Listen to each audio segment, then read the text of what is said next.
What's going on, guys? It's Femboy here, and I'm back with another banger. In today's video, I'm going to be showing you guys how to enjoy your Lisa build, and how, in my humble opinion, I think Lisa keeps up and surpasses many 5 stars in this game just because of her build and her kit and how she works. And also, I'm going to be explaining to you guys why you should build your Lisa right now if you haven't already, and I'll also be explaining everything you need to know. In this video, there might be things that you might disagree with, meaning by the teams I say, or the builds I say, or what you should do. But generally, I don't care at all because this is not your video, and I've been a Lisa main for over 2 years now, and I just want to make a video for everyone's entertainment, and also something new you guys can try out as well. So here are some teams that I've came up with. Now for this first team, I call this my Lisa Bake team. This is an interesting team I use containing Yelan, Nahida, and Shinobu. This team may seem a little bit weird because of all the reactions you're seeing. There's been many times I use this team and it would shred my enemies. Lisa and Yelan are always a good combo together, so I always recommend trying to have a Hydro as a character support in your team when you're using Lisa. And with the introduction of Dendro a few years back, Lisa has always been a very viable unit while using Dendro supports. One thing I do want to talk about with Lisa is that when I do use her in these teams is one problem I do have is that I do get hit by like my enemy's attacks, and normally I just put on a shield character, even though it kind of does affect the team a bit. But if I had to recommend one thing, is yes, you should probably have a shielder on your team, and that goes for any team in general. I always try to keep it as 1 DPS, 1 sub DPS, a healer, and then a shielder. Another thing I want to talk about is that Lisa works with pretty much every Dendro unit I used. My favorites are Emily, as you see in the clip behind me. Emily and Lisa are really fun to rock together because with Emily, her playstyle is very similar to Lisa. Another 2 characters that work extremely well with Lisa is Xiaolin and as well as Nahida. Those 2 make your Lisa teams run so much smoother, and they buff your Lisa as well. Now you're probably wondering how to actually use Lisa. I wouldn't really say there's a certain way to use her.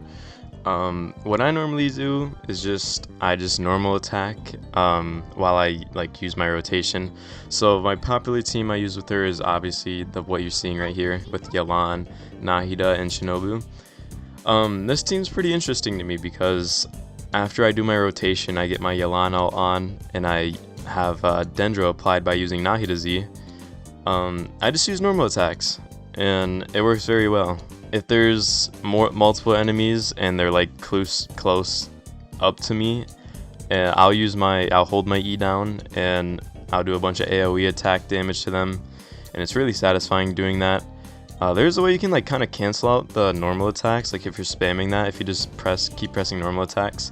When she does the animation where she's gonna disappear, I normally sprint, and then it just cancels out the animation, and it's just a way to get a bunch of normal attacks on. One thing I am gonna explain is that if there's let's say you're fighting Helichos, for example, like in this clip. Normally what I do is I would charge attack, because when you charge attack with Lisa, it will do damage to everyone around in that same normal attack.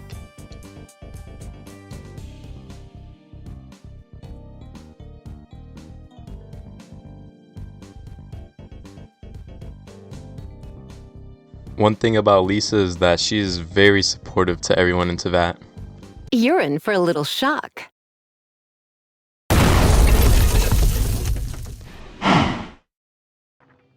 Alright, so now we gotta get to the actual build part of Lisa. Just to cut to the chase, the top 3 weapons for Lisa, I believe, of this current date are, right now, it is Nefer's weapon, surprisingly. The reason why Nefer's weapon is best in slot for Lisa at the moment is the crazy amount of crit damage. You get 88%, I believe, when you max it, and you get an 8% crit rate increase. And then the elemental mastery boost you get, and also I'm not reading all that, but that is really good. And also this other Lisa main told me about it. With this weapon, it will make your stats explode. But since I don't have it, me personally, I use the Lost Prayers.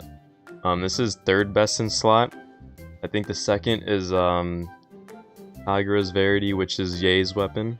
The thing about Ye's weapon is that the substats, I believe they don't even like matter at all to Lisa, if I remember correctly. But Lost Prayers is kind of the same way, just gives you a little like increase in speed, which is like not like necessary, but I actually kind of like it when I use Lisa. I notice it, it's kind of cool. Artifact wise, overall I just been using Thundering Fury. Some people will tell you to use Gilded Dreams or even Emblem, like it literally says from the uses as well. Me personally, I wouldn't even recommend them. Those are just other alternatives for Lisa. If you, let's say like, yeah, you have those two sets and they're better than your Thunder and Fury pieces, you might as well slap them on for momentarily, but overall I would 100% recommend Thunder and Fury.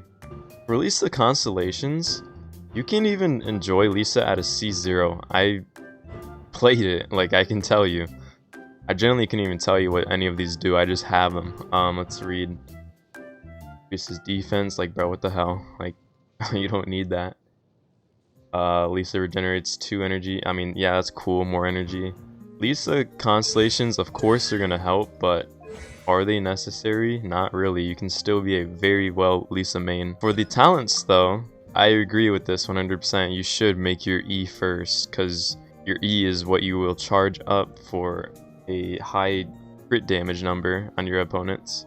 And also, that's how you're going to build your energy. It does say for the second priority to make your ult level up, but honestly, I slightly disagree. I would have to push the normal attack, just because that's how I play my Lisa. I love normal attacking a lot. It's just, I rotate back to normal attacking in E. I only ult when I get it. Artifact pieces otherwise, you're going to want to make her a DPS. This is what I'm looking at right now.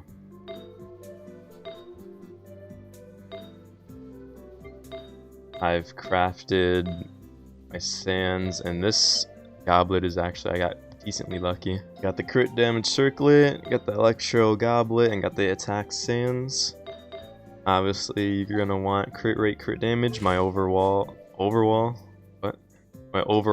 is 70 crit rate over 189, which is really beautiful in my eyes. Yeah, if you're going to want to be a Lisa player, I would 100% triple crown, because that's the least you can do for this beautiful lady. Going back to weapons, I kind of need to explain this more. I only recommended the top 3. The Widsith is excellent for her as well. It matches her even. And that crit damage bonus is beautiful. This new Dawning Frost that's out right now as a 4-star on the banner is actually slightly decent. I've been reading it a little bit. Substat is for 10 seconds after a charge attack hits an enemy, elemental mastery is increased by 72. And then 10 seconds after an elemental skill hits an opponent, mastery is EM is increased even more. So this, I actually like this weapon. This is a new alternative 4-star weapon for Lisa. I would also recommend this as well, the Dawning Frost. And it looks really cool as well. Now I could sit here and tell you every single team possible with Lisa, but I don't want to make this video over 30 minutes long, so I'll leave that to you guys, because with Lisa, anything is fucking possible with this lady. I think that's like the funnest part with Lisa, is that you can be really creative and get any character you want with her. So that's going to be it for today's video. I hope you guys learned something new about Lisa, because I am really trying to get the Lisa fan base up. You guys are really missing out if you guys haven't tried, or at least are a player of Lisa, because she's really fun. So I hope you guys enjoyed today's video. I'll leave you fellow future Lisa mains to do your part, and I'll see you guys in my next one. Peace.